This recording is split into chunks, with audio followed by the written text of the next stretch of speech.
there and welcome, herzlich willkommen, to this tutorial and play along for Stille Nacht, Silent Night, one of the most famous Christmas songs ever written and certainly one of my favorites. And having learned German and lived in Germany for a while, I'm especially excited to share this German language hymn, a little bit of myself that I get to share with you all today as well. This song was famously written by Josef Mohr. He was a pastor in Oberndorf at the Nikolaikirche, close to Salzburg, Österreich, which is how we say Austria in German.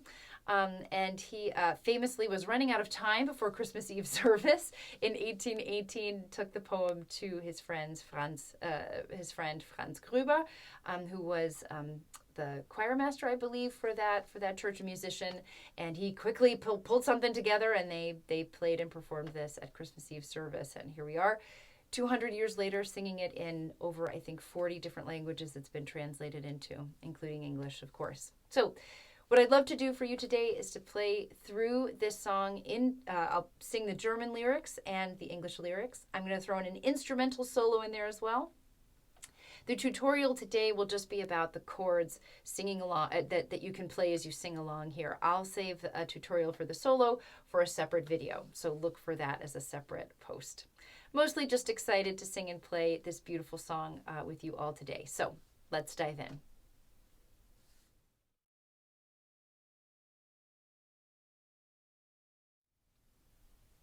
All right, let's learn to play Silent Night.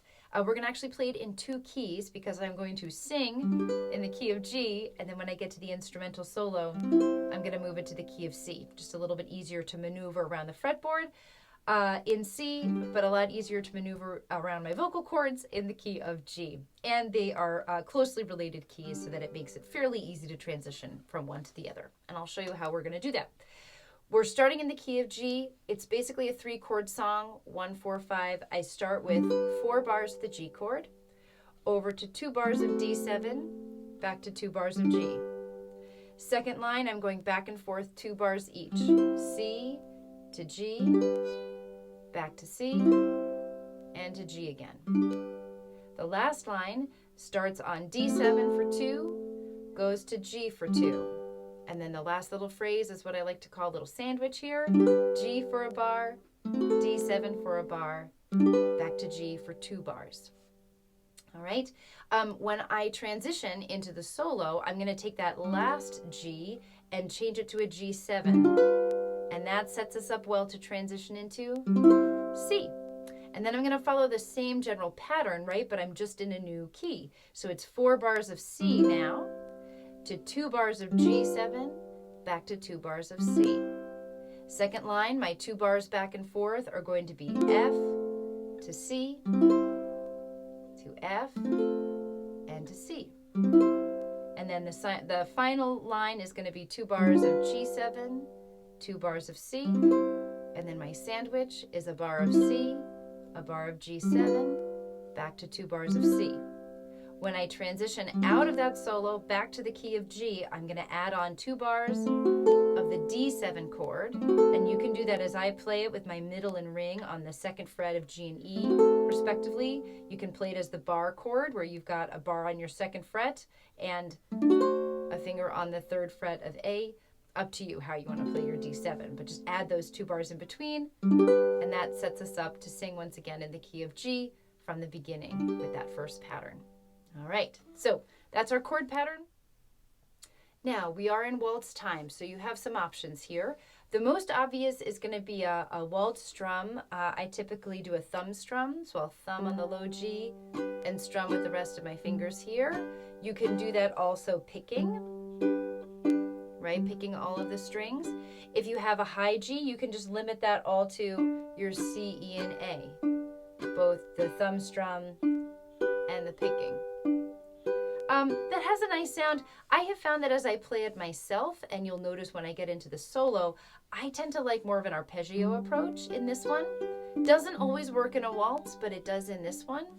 So what I'm doing here is starting on my low G, moving to C, E, A, back, down to G. So plucking each string going up and then down. Not like that though. 1 and 2 and 3, and I almost switched gears into 6/8 time. That's the danger of it. You still want to hear those strong 1, 2, 3, 1, 2, 3. Those strong beats in there. Don't turn it into a 6/8 tune. And just to note, I am a 3-finger picker for the most part. You can do 4 fingers or 2. You know, take some time to figure out what feels most natural. And definitely check out the picking and strumming playlists that I've made that get into these a little bit in more detail. So that's the picking pattern I'm going to be using. You can try again your waltz strum or some kind of like a waltz picking here. Up to you. 1, 2, 3, 1, 2, 3, 1, 2, 3. Yeah. Great. So just take a moment to decide what picking or strum pattern you want to use, as well as reviewing the 2 chord progressions we'll be using. And then when you're ready, we're going to dive right in here. Just a reminder, I'm going to sing the German lyrics first, verse 1 of the German lyrics, and then verse 1 of the English lyrics. I'll shift gears into the solo, and then we'll come back and sing the English verse one more time to close it out. All right. Starting on G. 1, 2, 3. Here we go.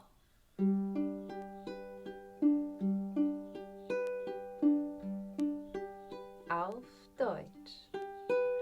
Stille Nacht, heilige Nacht, alles schläft, einsam wacht, nur das traute hochheilige Paar.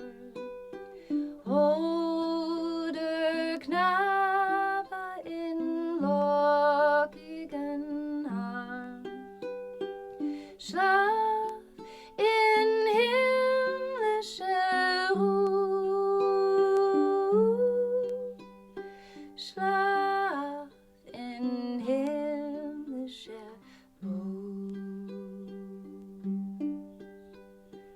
Silent night, holy night, all is calm, all is bright, round yon virgin mother and child.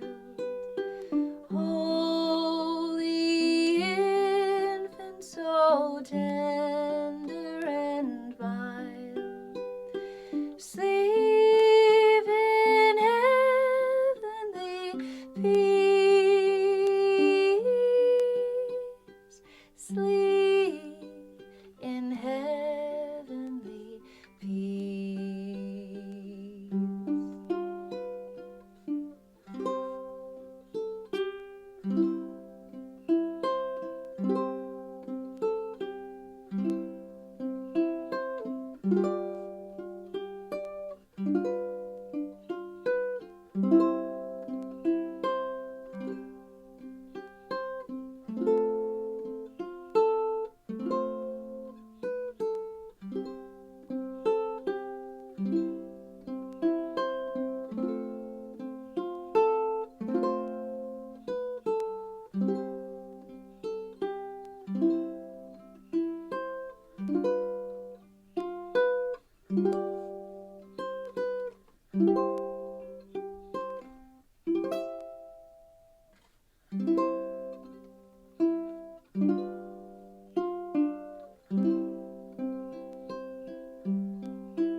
Merry Christmas, everybody. Und für meine deutsche Familie, meine deutsche Gemeinde, eine schöne, frohe Weihnachten.